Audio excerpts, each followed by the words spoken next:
Hey guys, welcome to Finally Clicked, the podcast where we discuss business, leadership, and personal development. My name is Margaret Smith, and I'm the Director of Operations for Pickett Street Properties, a real estate team out of Bothell, Washington. And I'll be here every week with our owner and team leader, Jesse D. Moore. We'll be digging into concepts and ideas that have helped us both personally and professionally, and you'll also get a chance to hear from local and national experts that we know provide massive value to get to the point where it all finally clicks.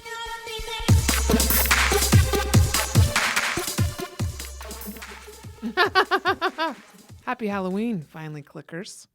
We're here today with Jesse D. Moore and Margaret Smith. And Jesse said it was my turn to introduce, so I decided to start it with a cackle. I hope this comes out before Halloween. Well, Halloween is tomorrow. Right. And so what if you decide not to price? It will come out today or tomorrow. All right. There you heard it here first. Yeah, heard it here first. Happy first episode of our second season. Which is such a lark. What a joke. What a lark. What a great word. Well, just no, popping out with the words I today. just think it's silly. It's a little silly. But I was actually grateful for the past year. I was grateful for the last episode where we covered, where we had submissions from our fans. It was good. It was really good. Yeah. I agree. I Today, feel like this though, has been an interesting day already. And so, I know. I'm so tired.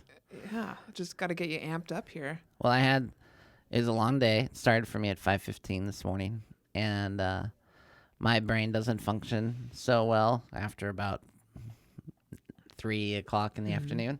So we pushed this to the very end so that I could make sure my clients got the best part of me.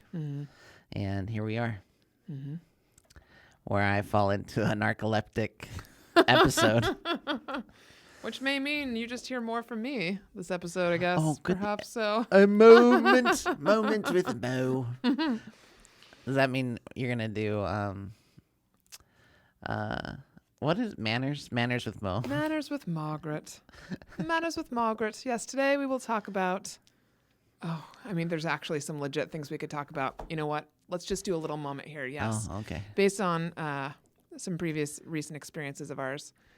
Let's talk real briefly about panel etiquette. Oh, geez. What are you doing? If you're on a panel or speaking at a meeting, because I love talking about meeting etiquette. How do you know when to speak and when not to speak? Are you just hoping certain people don't listen to our podcast ever? No. This is, in general, this is just like something I've really been wanting to cover. Okay. That's the whole purpose of Manners with Mo. I'm sorry, what was your question? When do I know when to speak? Let's say you're in a meeting for a committee, and it could be for the office. It could be you've been in plenty of meetings with people from across the United States. Let's talk about Gary Keller's mastermind, for instance, because this is really, you've come back and told us before. Whoever holds the conch shell can speak. The conch shell. Seriously, there's a conch shell. Sorry, that was a literary reference for Thank you. the audience in case they weren't aware. You don't literally have to hold a seashell to talk. But let's say you're in a room with 25 other high performers. Like, how do you determine when to speak or where to speak or what to say? Rock, paper, scissors. Oh my gosh, you guys, he's being super sassy right now. Body language. Just merely waiting for feeling the moment. The moderator to look at my way.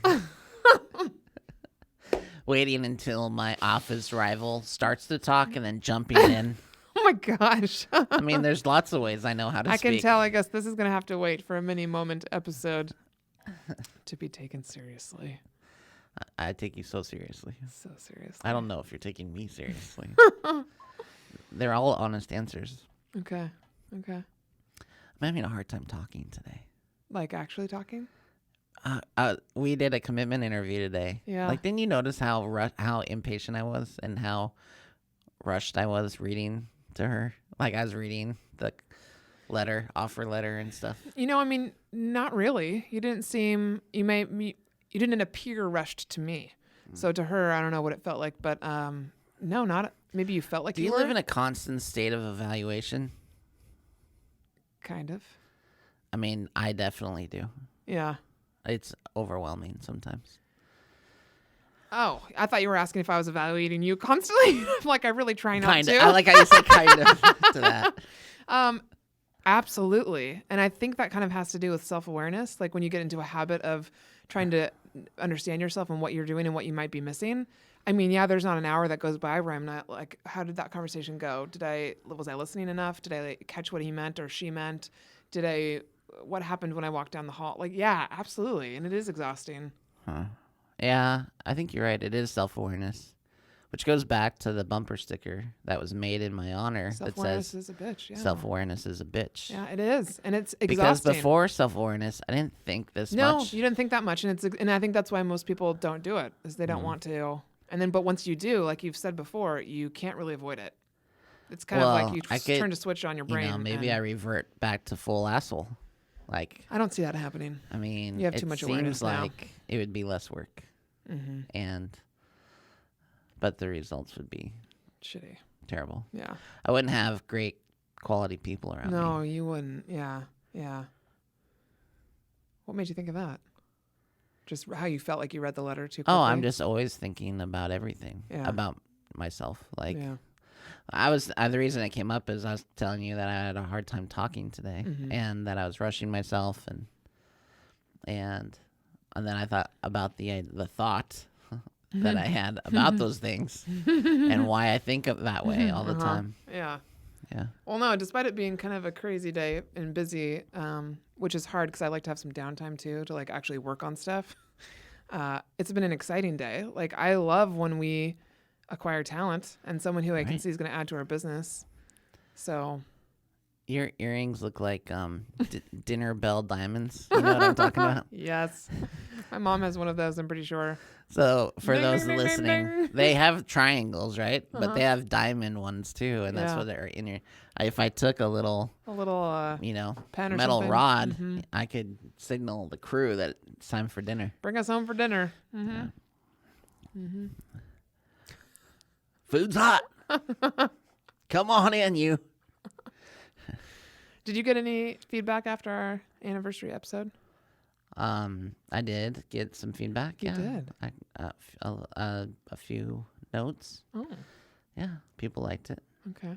It's nice hearing from our audience. It is. Because for all we know, it's just the two of us talking to each other. Yeah, just the two of us talking. Occasionally my mom will listen, text me, hey, listen to number 34 or whatever she's on now. No, I really liked it because I like feedback. I'm a feedback junkie. Yeah. I think you're turning me into one. And so it's great to hear from our audience. I like to know where our audience is from. You know, having shout outs from France and other areas is cool. Actually, I forgot last night I was having some wine and cheese with my cousin, Robbie, and his wife, Katie. And at the end of our conversation, we were talking about Enmei. And I was telling Katie a little bit more because she's always interested in spiritual and intuition stuff like I am. And she's like, how many episodes are you guys in now? And I said, 58. And she goes, oh my God, I can't believe I haven't listened to one yet. And I said, I know. You should go check out 13 because I know that's what will catch her attention. But I think we've hit a certain point now where we're going to get a different group of listeners. And I'm really curious. That's why I'm so excited, I think, about the end of season 1 and the beginning of season 2. Because I feel like we've kind of graduated, like we passed we did it every week for a freaking year. That's amazing consistency. That's a lot of consistency for two people that are very busy. Like I feel like we've made a joint effort and I don't feel like it hasn't been, there's certain days when I'm tired, but I never don't feel like doing this, which it's really cool because that's a long time.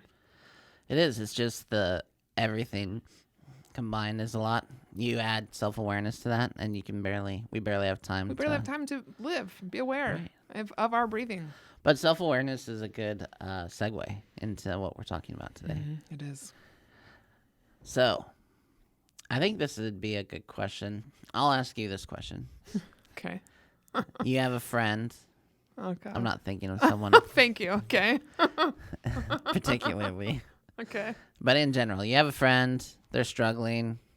There's a lot of victim talk happening. They can't seem to... They haven't quite grasped the concept that wherever they go, there they are. Mm-hmm. They have lots of drama in their life. They don't consider themselves to be the source of that drama. Mm-hmm. How do you bring that person into awareness? Oh, good Lord. Well, the thing that I've gone to is probably not the answer that you're looking for right off the bat, but my number one response is I can't. No, yeah, I'm not looking for a specific answer. And so first I recognize and I acknowledge that I can't, because the Margaret of the past used to say to herself, oh, you can do it. You can spend enough time with that person. I can change that boy. I can bring, not talking about a boy in particular. I'm talking about people.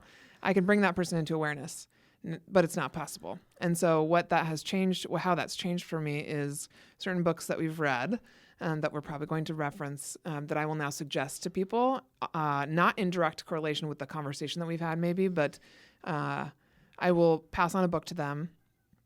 And if I care about them and I want them to stay in my life, or they are going to stay in my life no matter what, then I try to have at least one conversation with them where I don't necessarily... Stage 5 clingers. Stage 5 clinger. I try to have at least one conversation with them so that they are able to understand that I'm stepping away from the friendship or the relationship perhaps, and they have at least one example of why. And then I can't do anything else. Like I literally have tried, and it's like the definition of insanity. I always go back to like where I'm banging my head against the wall till it's bloody, and I'm in pain, but the other person's not. That was not the definition I was expecting. I thought that was what you told me first.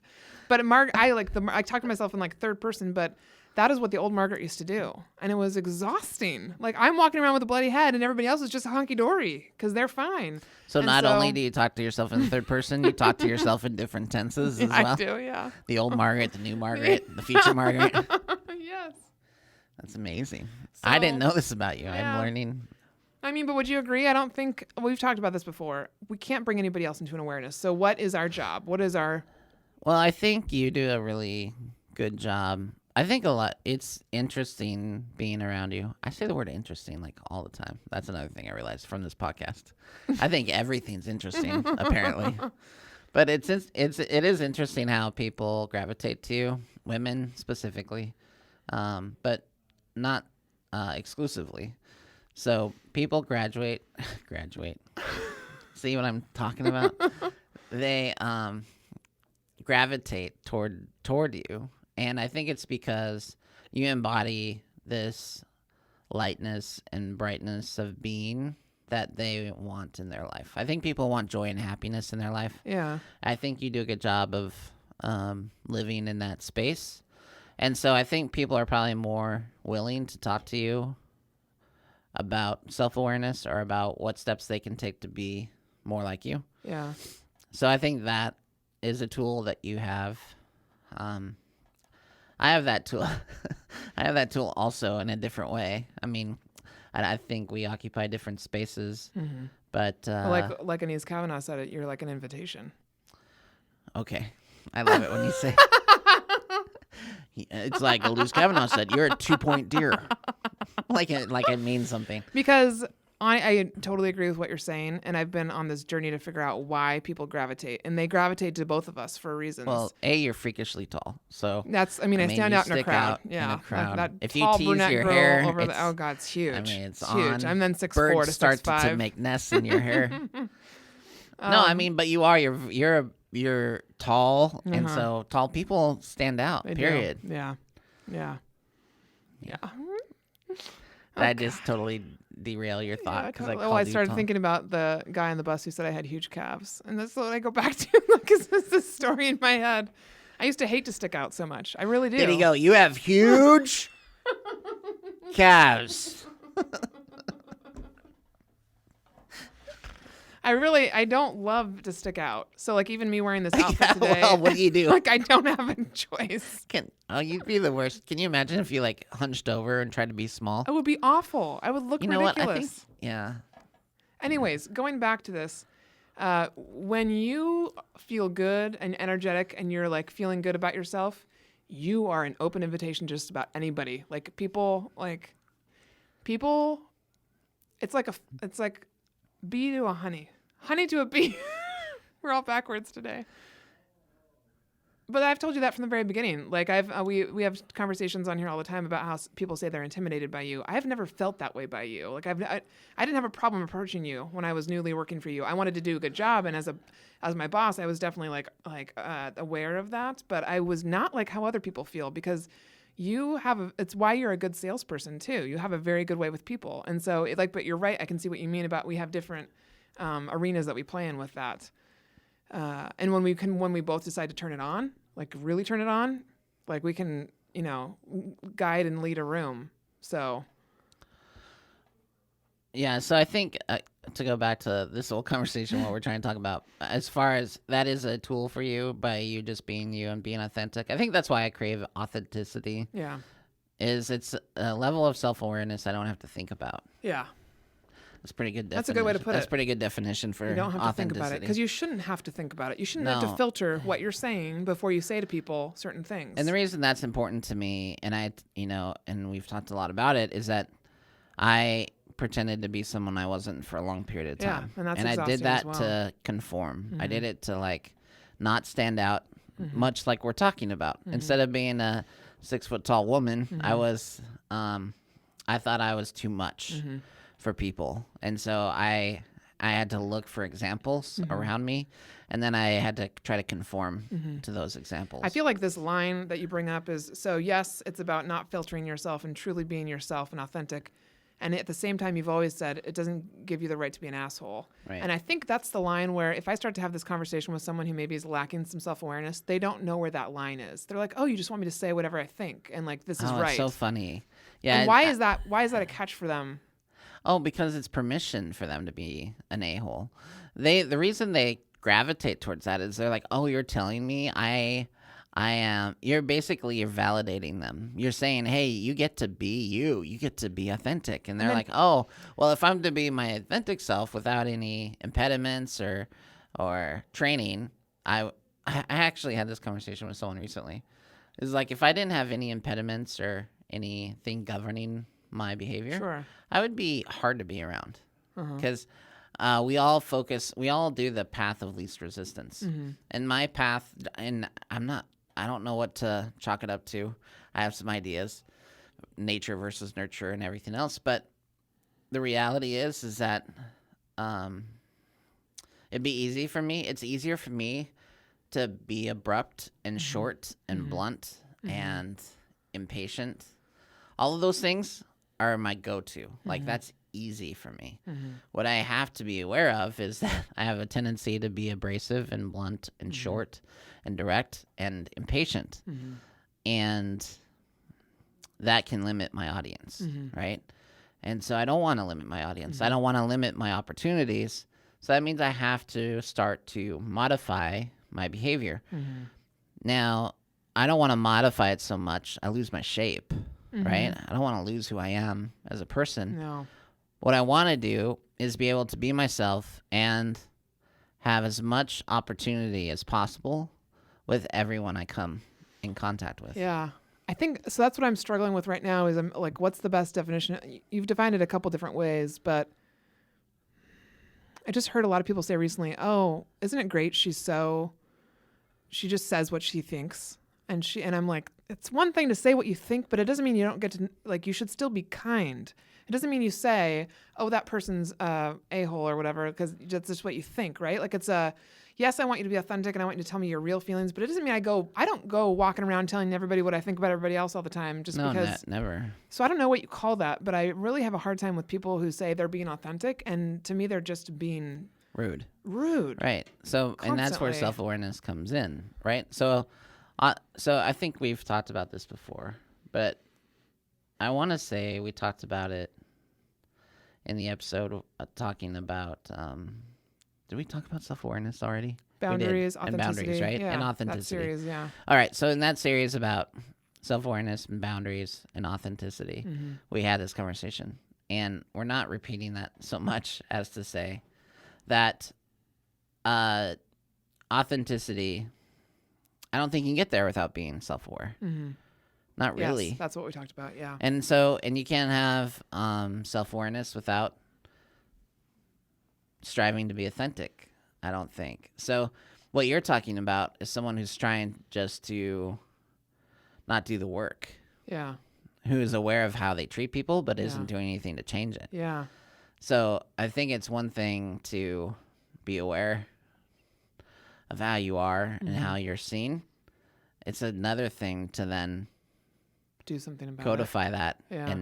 and to change. That's a good way your to put it, behavior. because I think that's what I'm thinking of is, like you just expressed earlier, it's exhausting to be self-aware because you're constantly evaluating what you're doing. And then what you're doing is you're not just evaluating, you're then modifying your actual physical behavior, and you're trying to modify the way that you think, which is twice as exhausting, which is why I think some of the last couple of years for you have been so tired overall. Yeah. Because you're doing double the work that most people are doing. I'll be fair. Like, I'll be honest and say that I reached the point. I have reached the point several times where, in an effort to be self-aware and authentic, I had no idea how to be so. Meaning that I had moved so much away from either my conformation bias, my ability to see how other people were treated and try to adapt to that level of behavior. I've forgotten that, and I am not sure enough in myself and who I am authentically to know the right way to respond. Sure. So there is a danger of actually being a little too self-aware and always doubting yourself and always questioning yourself. Yeah. And always being so open to modifying your behavior that you lose yourself. But that's a whole other conversation. And if you're at that point, good on you, because at least you're trying. You're changing your behavior. You're probably not a tough person to be around. Yeah. But it would be good for you to probably take 3 days off in the mountains and go do a vision quest. Yeah, well, I think the thing that happens is, as you do the work, we all have moments like, or I feel like right now I'm pushing forward, but I'm in a stumbling moment. Like, once the new learning integrates and you're able to really, like, it adapts, and then it's less. Then you just go with your heart, like you go with your gut, your heart, your instinct, your intuition, whatever you want to call it, your energy flow, and you don't think about it as much as you've made those changes. Like, it just comes more naturally. It's like whatever you're learning and how it just seeps into you. All right, so I asked you that question. Now ask me that question. Oh gosh, I gotta go back to the question. How do you make someone want? Oh yes, how do you bring someone into self-awareness, please? So I agree with your answer that you can't. You can't. Okay. Like, they have to choose it, right? Yeah. This is the whole lead the horse to water but can't make it drink thing. Yeah. Like, you can send your friend all the books in the world. You can buy them tickets to every Tony Robbins or event or Brene Brown event. But they have to want to go. They have to want to do it. And so I think you do it the best way possible, which is by being the change you want to see in the world. So that would be number one. And then, when people do ask you about this, about what changed in you, what made you focus on this. Yeah, I know you're just, having brought this up, you're just making me think about how you do it. It's how you act. It's how you live your life. Right. And so if you have peace and you have calm and you have intelligence and you're happy, and you have a following, people want to ask you. People are going to ask you these things. And so I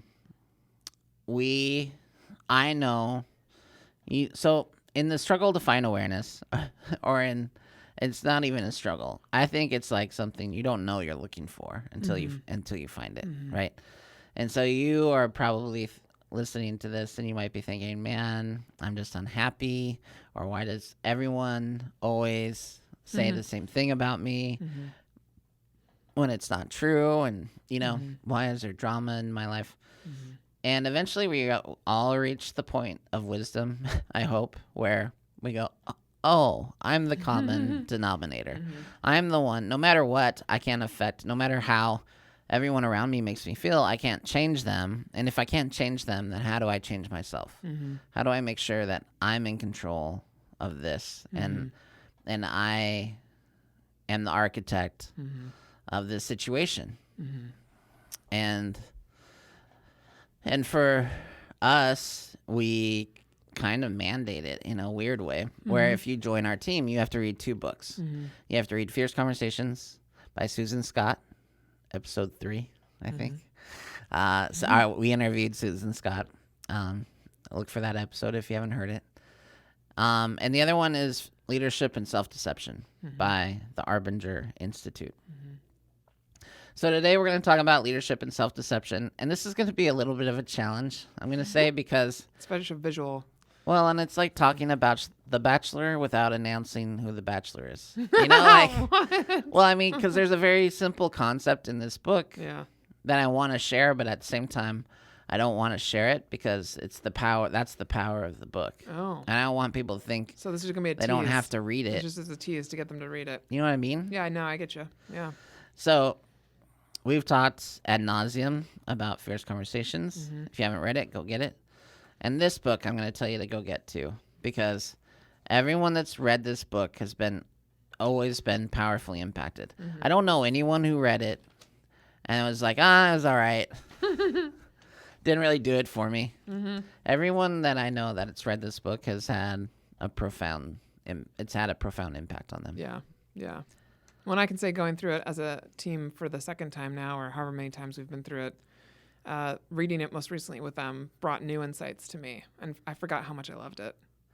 Well, and it was great for me too. I've read this probably 6+ times, and I know the concept. I know how to do this. And again, reading it brought me closer to mastery and helped me out of a few difficult situations. Yeah, and just today I was thinking, again, how the language of having these 2 books that we have as requirement for people to read when they join. Just today, Jaggles was like, I'm so in the box right now. I'm in the box, and it's the door's closed, and there's a lock. There's a pad on the outside and a lock. And I'm like, what? That is not, like, there's no pad on the box. Book. Like, what box are you talking about? Yeah. No, but it is true, like everybody, and it's nice to have a common language. So on our team, because we read the same books, you can't hide. No. You know, like if someone shows up and they're doing victim talk, man, every single member of this team would call them out on it. Oh yeah, no, it creates a high accountability. And so I'm gonna. This is so hard to talk about without like talking about the primary principle, but let me I think you can talk about the she's pointing at his post-it note.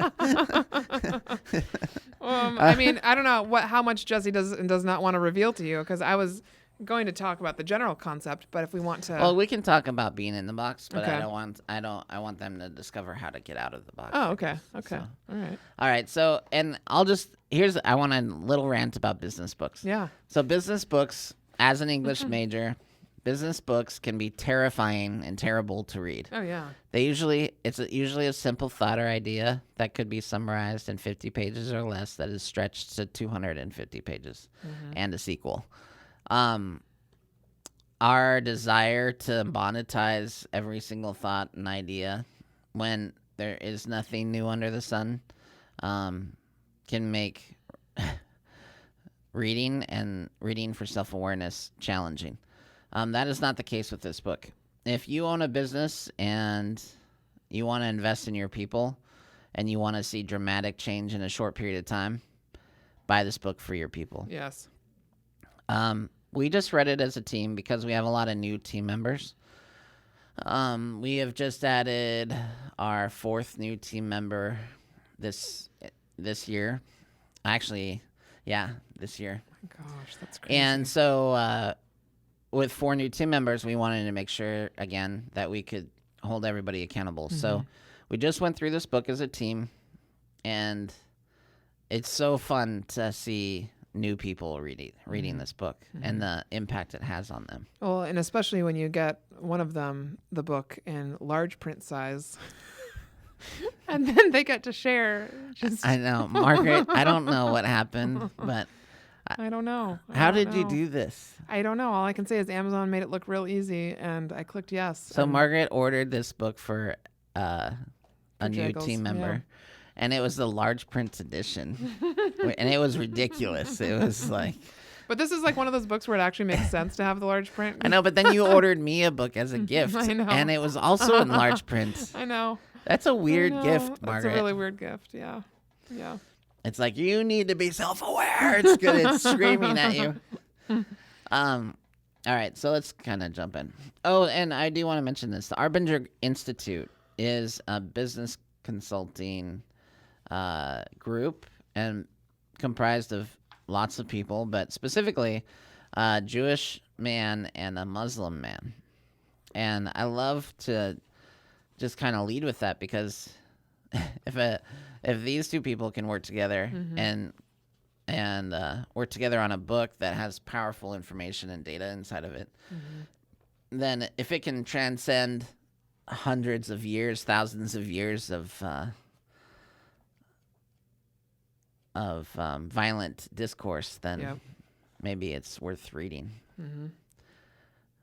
I don't mean literally reading it right now, Margaret. Well, I was just looking at the preface and. All right, so going on about the types of book and business books in general. So, business books, there's several different ways to write a business book. One of them is to do it as if it were a fictional story, a narrative with characters and a make-believe plot line, right? Someone should write a book about like this podcast. A good example of that would be 7 Levels of Communication by Michael Mayer. A lot of real estate agents have read that book. And that is a fictionalized account. It's a narrative. It's someone using the story to get across business ideas or principles. And that's what this is. There is a fictional character. I don't know if we know his name. Do we? Oh, yeah, we do. Probably do. Oh, Bud? Goodness. No, Bud is the boss man. That's what I'm saying. It's just it's first person. Oh, the guy that comes to talk to him? Tom. Tom Callum. All right, so the character is Tom Callum, and basically he is, think of what are you going to lay down? What is Jeez. Tom, am I boring you? No, I'm just having some back pain. All right, Tom is a new employee at a company, and you get the idea that he's probably been doing this for like 15 years or something. He's been doing it a long time. He just came from a competitor. He didn't have a high opinion of his management team at his former employer. He's on this new business. He's at this new company, and he's operating like the way he always has, and he's getting called out by management. And they're doing so in a very productive way. They're not. Well, and he's experiencing kind of their orientation, which everybody has to go through. And he's realizing as he does it that this is something that absolutely everybody, no matter their position, goes through.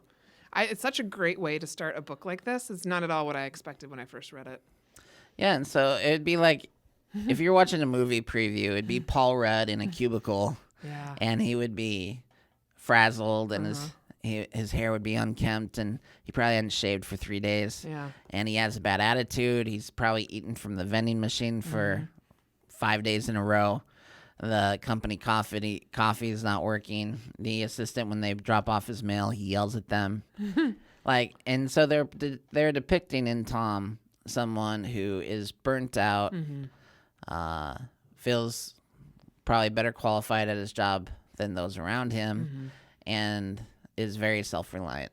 Doesn't want to depend on other people. Kind of aware of that whole corporate He's smarter ladder. than everybody else. Yeah. And everybody else should just figure it out. And so this management team, they take Tom through this orientation process, and they kind of call him out on a few behavior styles that aren't working, that are incongruous with the company's culture. And he reacts a little bristly, right? He's like, whoa, I didn't he doesn't expect them to like, hey, we've noticed you're kind of short with people, and how do you think Mary feels? And, and so there's these little allegories, these little stories that you get to get an idea and a picture and a framework of Tom and how he operates. And he's mad at his wife, and they don't get along, and he has a child at home, but he's not connected with, really. And the child is young, and so he cries a lot, and he he deprives Tom of sleep, and Tom has to go to work, and so he's bitter and grumpy. Mm-hmm. You get the picture. Mm-hmm. And then basically we're following Tom through this orientation process where he learns a basic concept. And what they end up telling Tom is that he's in the box. Mm-hmm. And when you're in the box, and so I'm going to apologize to our audience in advance. I want to tell you so much about this book, and I also want to protect the principles of it so that you can self-discover. Mm-hmm. Okay, so I'm not gonna give you the cliff notes on this. And it's kind of weird to dance around, and so I'm gonna ask for your grace right now. But the story is essentially, this is a great book for lots of different reasons, but specifically what it helps with, I think, is it takes the victim talk out. Mm-hmm. It helps you identify when you're using victim talk. And it's great for entertaining someone else's perspective. Mm-hmm. So I told my team I was very excited for them because this book had a profound impact on my ability to negotiate. Mm-hmm. And the reason for that is because it puts me in a position where I can understand the other person's perspective more. Mm-hmm. And then I can balance those two perspectives. Oh, you are something else today.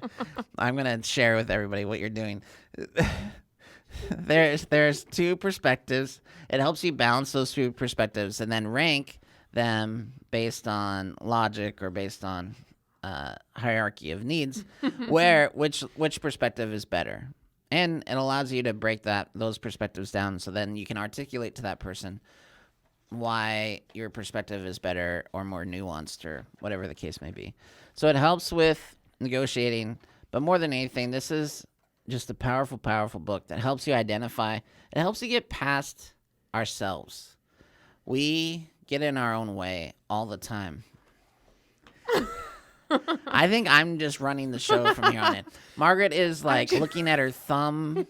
She's stretching. I'm just wondering if we can read this part because it's essentially what you just said, but I hadn't read that. You can read. Don't throw it at me. Knock yourself out. I didn't realize that part of the plan was not telling them everything, which I think is great. I think they should read this, but I'm going to read you guys a paragraph from the preface just to give you an idea of what Jesse's saying.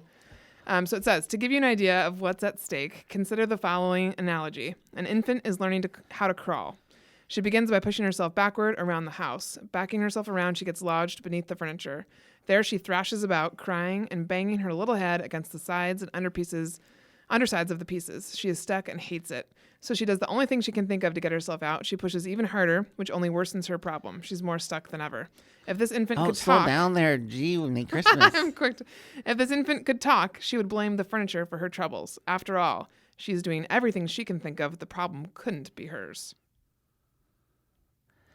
You just have no regard for punctuation or anything. No. But of course, the problem is hers, even though she can't see it. And I feel like that is essentially what they're talking about with when you're in the box. You think you treat other people as objects, not as people. That's what they say. It goes on. While it's true that she's doing everything she can think of, the problem is precisely that she can't see how she's the problem. Having the problem she has, nothing she can think of will be a solution. Oh, bum, God, bum, bum. I hate not having solutions. I like how you did that all exasperated. I hate not having solutions. Oh, I really want people to go get this book and then give us their feedback about it. It's really hard not to talk about the rest of it. Well, and I mean, I think what's great about the book too is that it gives personal examples as well as corporate examples. So it gives examples in the workplace and then it gives examples at home. Yeah. And throughout this, and I love that so much because I think we show it better at work sometimes than we do at home. Oh, for sure. Right? Yeah. Yeah. And so someone might think they're too cool for school. They got this whole thing figured out. I don't need this book because at work everybody loves me and I don't have any chaos or stress. Good on you if that is you. But then they go home and then they fight with ever loving soul that's in the house. And And so this book, that's what I like about it so much, is that there's no escaping it.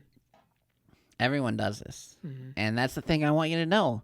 You aren't being picked on because someone asked you to read this book or because you're reading this book. Everyone should read this book. Yeah. Because we'd all be better for it.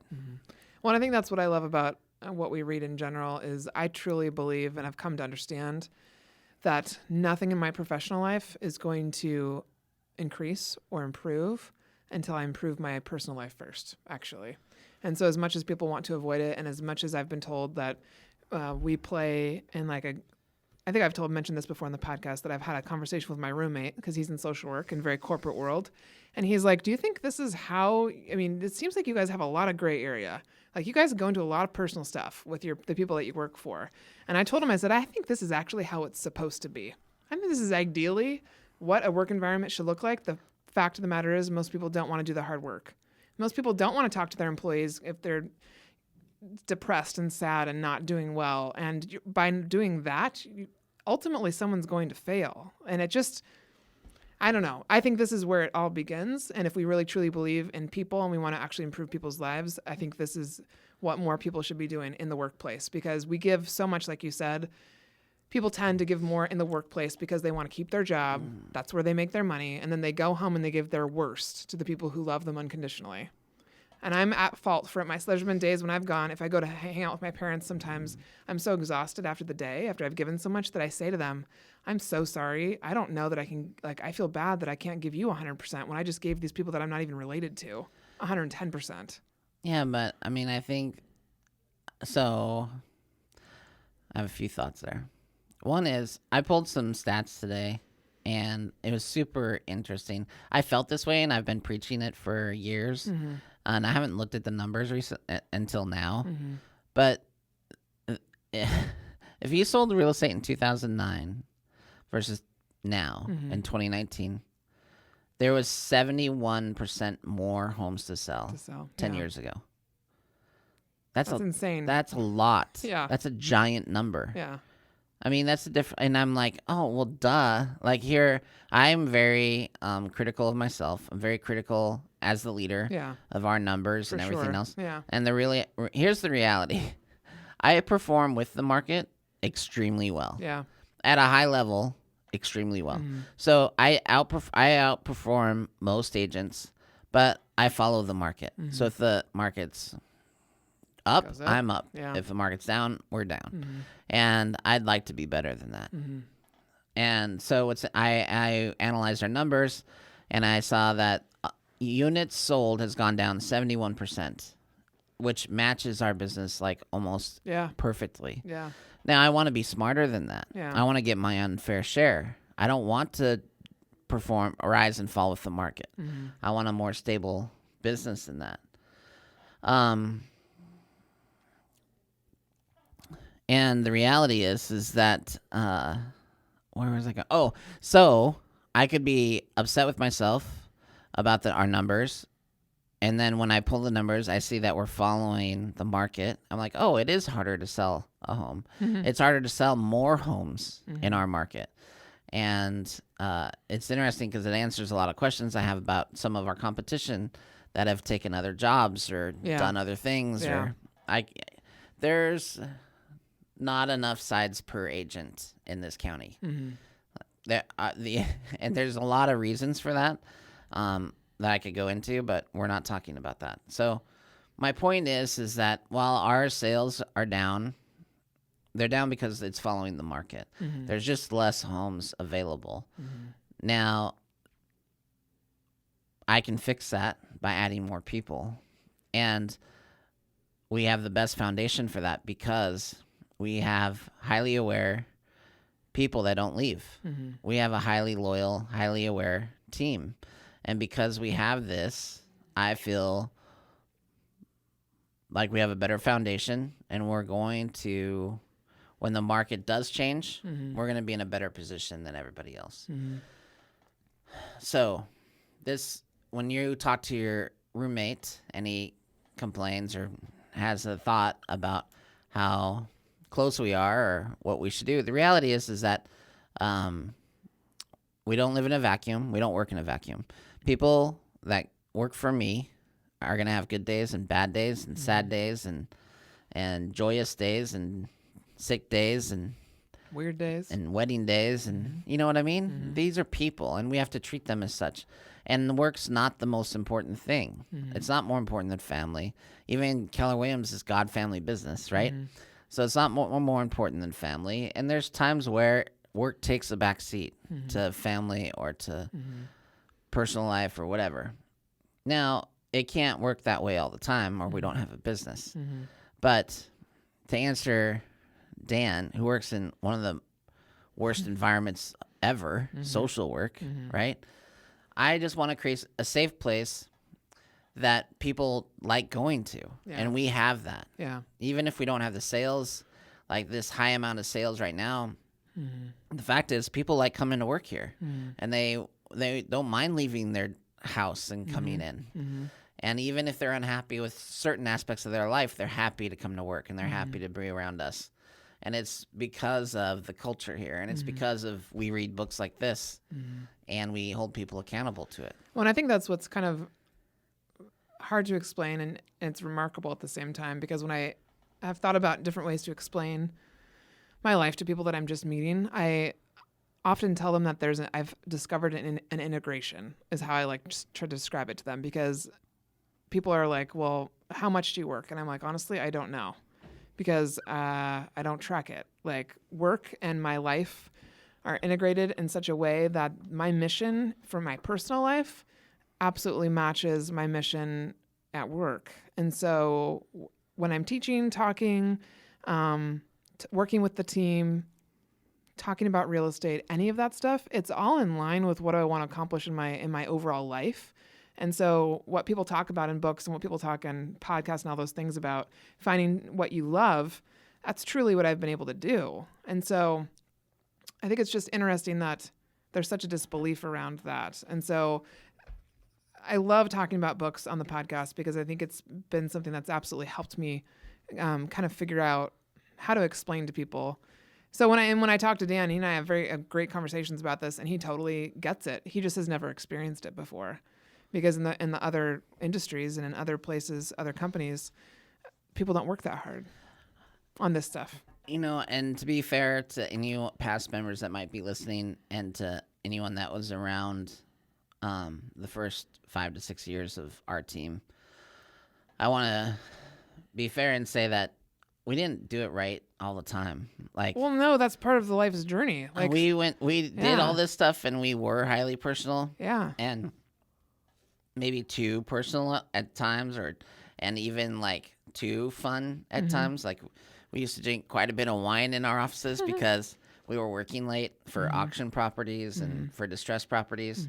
And it just became part of the culture. And it was a little much at times. And so I think, though, over time, you know, you go too far one way and you go the other way. It's and then you just go too far that way and you go back the other way. You're finding balance. You're finding the balance. And I think we've really found the balance. We've totally found the balance. And I think, honestly, too, like, a lot of it has to do with the right people. And everybody had a reason that they were here at different times before me, too. And also, like you've said before, you needed some help. Like, you needed people like me who were going to be around and not just be an admin, but be someone that you can rely on as a partner in the business. And that was going to take me time to build up, years.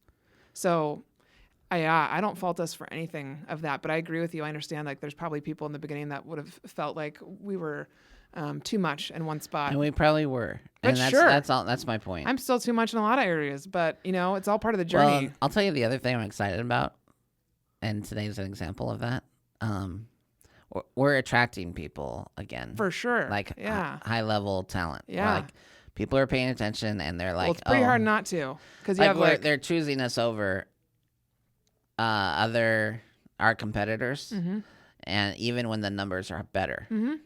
Yeah, sure. There's other people that are selling more homes than us, but it doesn't matter, because we're going to be selling more homes, and we're going to be having other avenues of business. And that's what's very distinct and different about us, is that we are successful in multiple arenas, even with having fewer If I have agents. to sell diamond-shaped dinner bell earrings, there you go. I will do That's it. what you're going to do. Because the what can change if you have the right who. Yes. Boom. That's from Good to Great, just for those listening.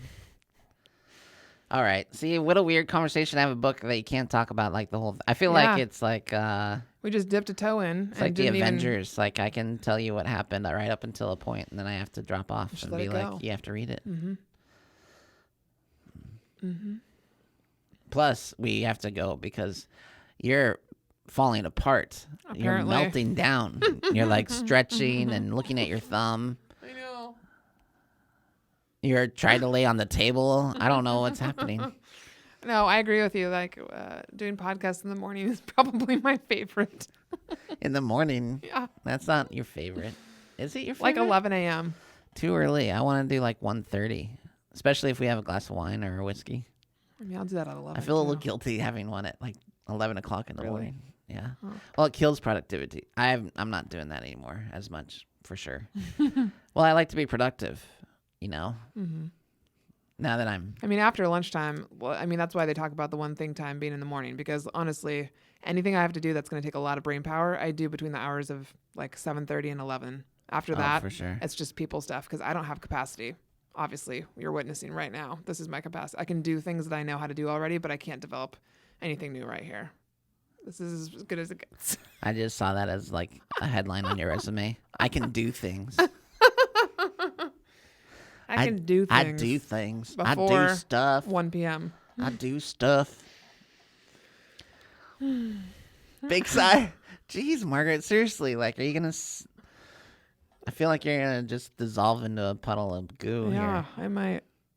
Did you not sleep well? No, I'm sleeping better, actually. Yeah? Thank you for asking. Yeah. Yeah. No, I'm sleeping better. Over the last 4 days so far was my trial run. Mm-hmm. All right. Mm-hmm. Well, go out and get this book, Leadership and Self-Deception. I'll at the very least put the link. The Arbinger Group. Mm-hmm. We love this book. Mm-hmm. It's such a good, easy by the way, super easy to read. If you're not into business books, because they can be a little boring and stiff, this is we flew through this book. I actually just suggested it for a team that is going to read it before their team retreat. And I said, you don't need more than a couple weeks. Like, honestly, to give people you don't time need to... a week. Honestly, you can get through this in a week easy. Yeah. It's like 150 pages, 165. Just so like easily applicable. Unless you get the large print edition, it's more pages. It's a lot more pages, right, Margaret? You have no idea what I'm saying. Oh yeah, the training book one. I was just looking. No, the large print. Oh, the large print. Oh my gosh. That's probably 300 pages. Where's my straight man? Where's my podcast host? I'm lobbing stuff up for you and you're like, oh, the training one? What? Speaking of training ones, just a gentle reminder out there that we have an operations manual. Oh yeah. Oh yeah. Speak about leading a horse to water. I've led you to 5 different horse troughs today. Thank you. Bring it on home, Margaret.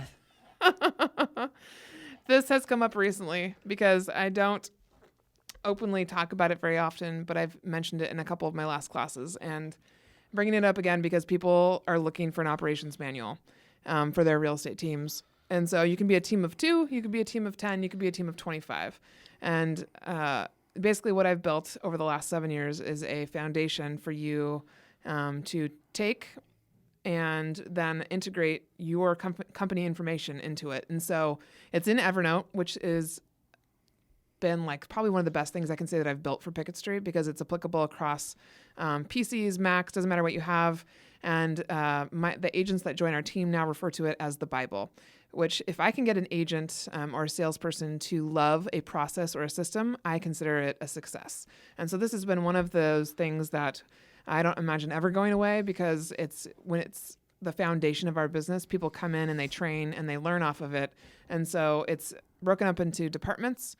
You have admin department, buyer department, listing department, and ISA department. And within each of those departments are notes. And so if you know Evernote at all, you know what that looks like. But check it out, and I'll post a link to it as well. But we're selling it for $3,000. We've been selling it for the last couple of years now, and I just have never pushed it out there. But I think people are starting to begin to understand the hours upon hours upon hours that go into something like that, and they're willing to now pay for it because they understand that I used to hate operations manuals, and I still do. I will never use a paper manual. This is much more than an operations manual. This is a living, breathing document that we have up on our desktops all day long, and we're constantly updating. So, All right. So let me ask you a quick question and drive this point home. What do you think the average admin makes? Like $25 an hour, maybe? depending on the place, yeah, 25 is pretty accurate, probably. Okay. So if you take the price of this manual and divide it by 25 per hour, Yeah. right? That'd be 120 hours Perfect. of your admin creating this manual over time, which is essentially what Margaret's done. She she created the manual, and then every time we've improved a system or a process or had a question or trained someone, it gets updated. And so it's been updated 100 times or more. Like, I mean, it's literally daily. updated. So probably over the years, I would say probably over 500 times now. Right. So could you spend 120 hours on get an operations manual done yourself? Like if I said, Margaret, I want you to create an operations manual, and First I'd pull out all my hair, and then I would and you'd say, spend like, 3 weeks on it. no, like there's so many other things I have to do with the business that it would take. And that's what I think. Yeah, I think that's a great point, because I think when agents and people who don't really consider themselves business owners yet think of an operations manual, they're like, oh, just whip one together in your first 90 days.